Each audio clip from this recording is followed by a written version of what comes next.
Welcome people to Spring Trends right here on Western Spring Television. Right here we'll speak on issues trending on social media, Facebook, Instagram and X. We tend to also take reactions from netizens. My name is Evelyn Ohiolei, welcoming you especially to the midweek installment of Spring Trends, and of course welcoming Femi also to do this with me today. Welcome on board. The trending Femi, you should have that.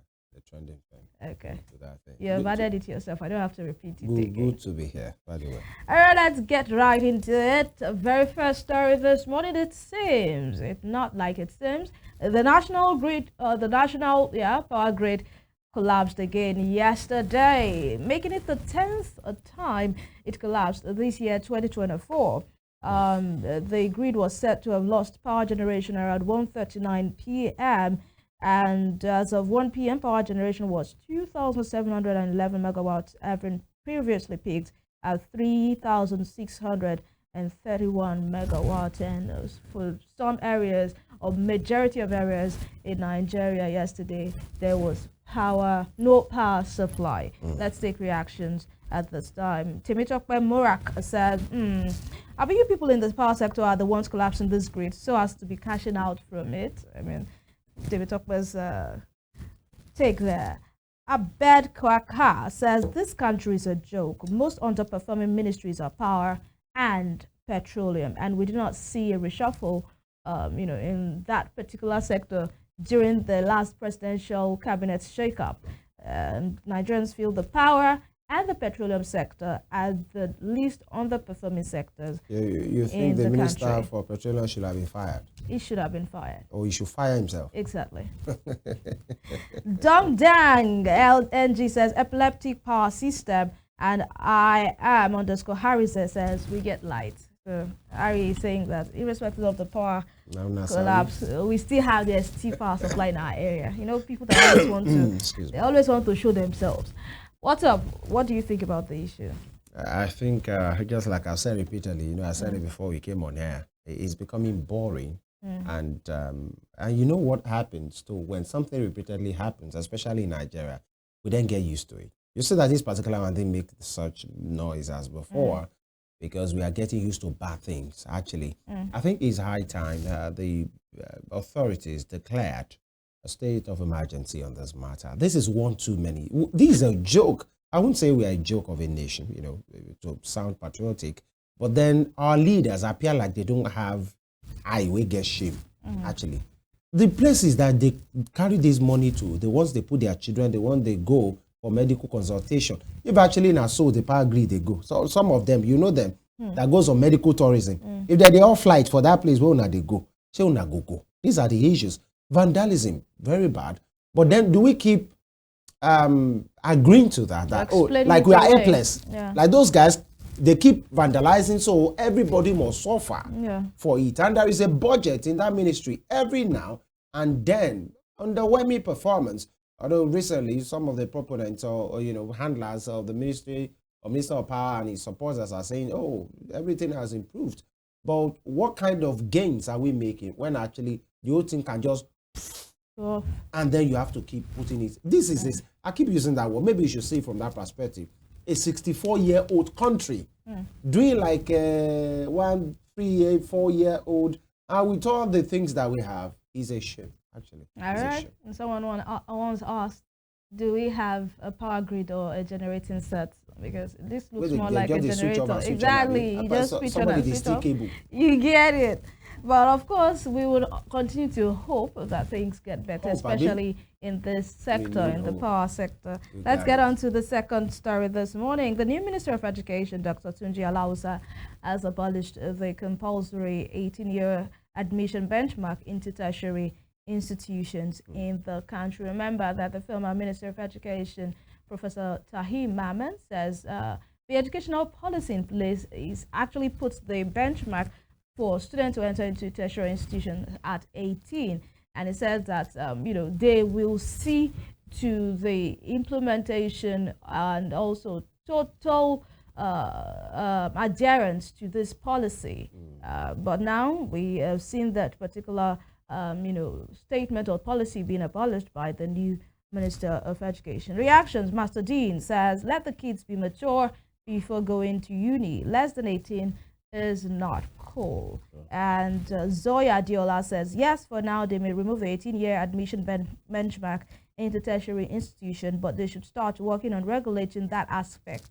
There is need for control in regards to this. And B City says, Nigeria is a scam. Leave it or take it. Imagine you gain admission into institutions 18 and you did a 5-year course and graduated at 23. Private sectors will tell you they need 10 years of experience. Government set up an age limit to seek for a job. I just speak to you. I mean, BCT is speaking, to the fact that it's good they remove the 18-year benchmark.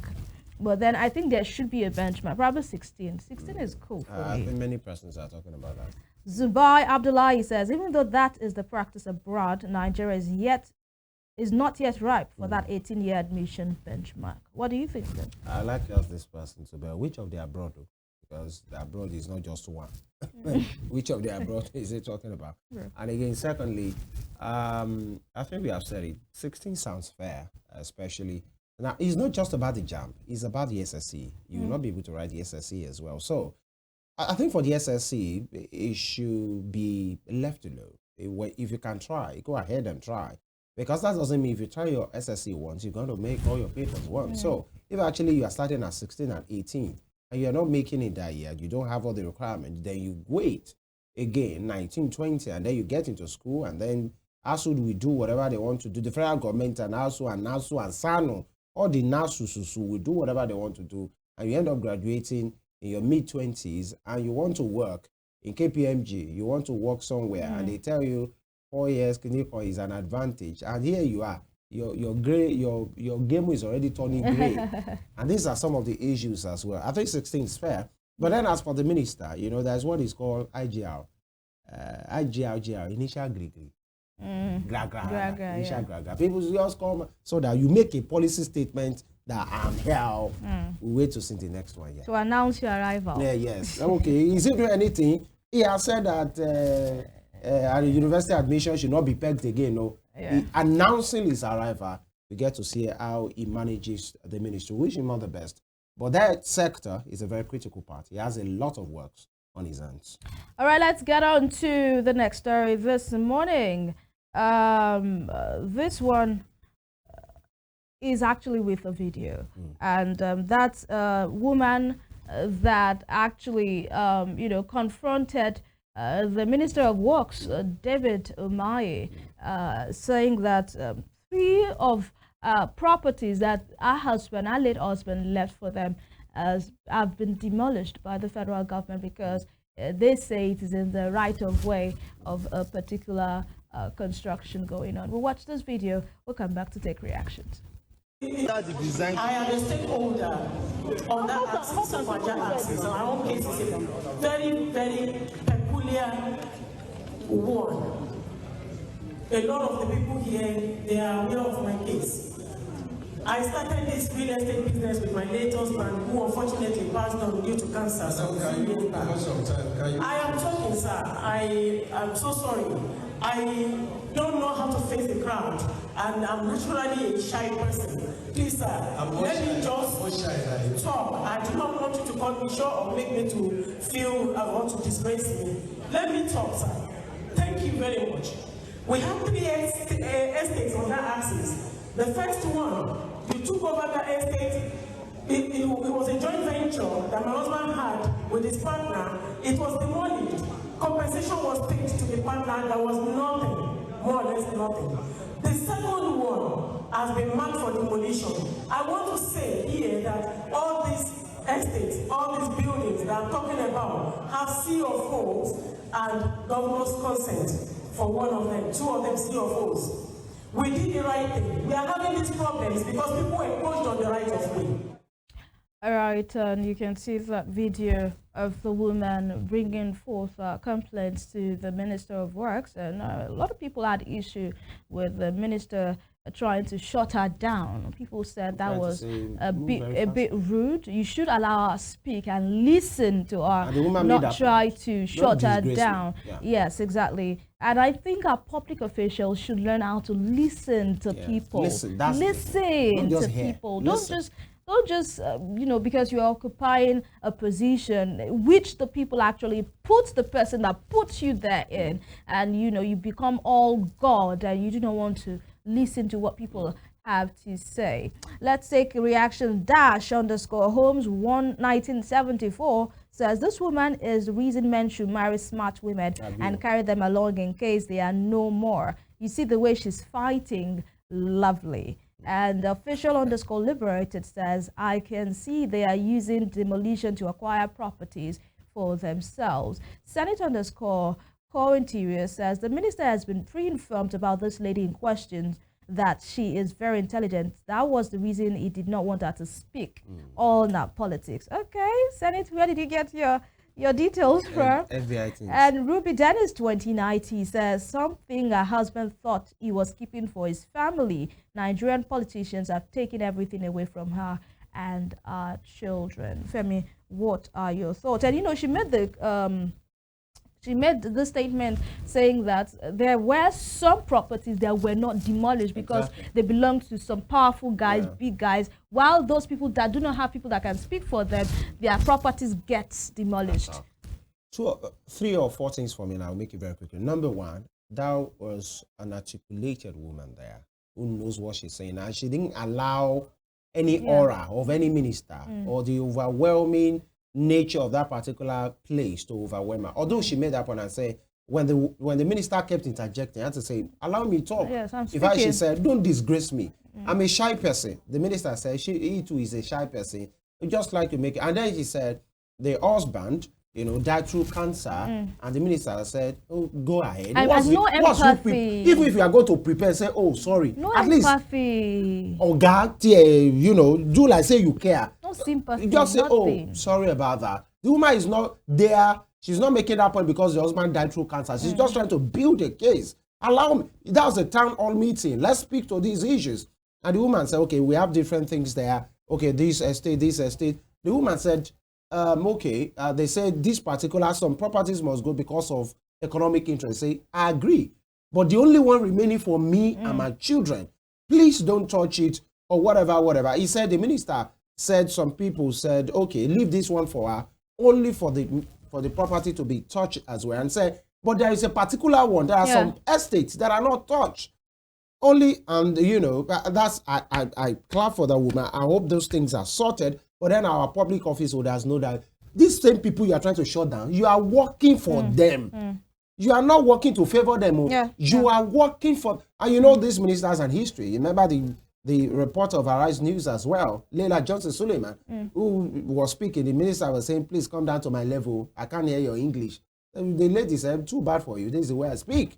These are some of the, and you know, Minister Wike too recently. Yeah, the way he spoke to those Abuja residents. Whatever you are smoking, are you the only one who smoke it? You have a gun? Okay, me, and these are some of the things. This lot thing in their heads. And you know, I keep saying it, and I say it again, reiterate it. We are the ones who make them feel that way. You serve for them. There's a way you make your case and say, okay, this program must just go on. I empathize, I sympathize with you, but we'll see what we can do. If there is nothing we can do, let's see how we can just manage these things. And these are some of the, our ministers want the perks of office. Our public officials want the perks of office, but they don't want the responsibility.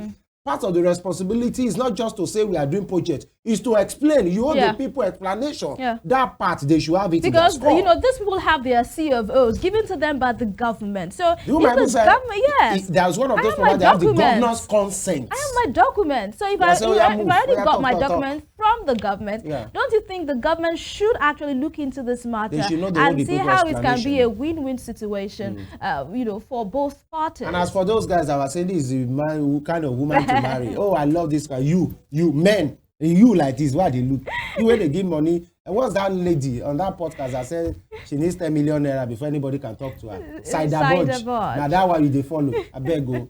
Leave that woman and children. All right, we are wrapping up, but of course we won't do that without taking our fourth and final story this morning. We go to the Central African nation, Equatorial Guinea, that has been trending, not for something good, not for something bad, but I dare say something terrible. You know, it's not something good. There has been a sex scandal that has gone viral on different social media platforms, and this is on the investigation into alleged fraud of Baltasar Abang Egonga, who is the Director General of the country's Anti-Graft National Agency for Financial Investigation, ANIF. You know, when his home was, you know, ransacked or searched by officials, they found tapes and tapes of, you know, sexcapades between him and different women. They said the tapes were up to 400, and some of the tapes have been leaked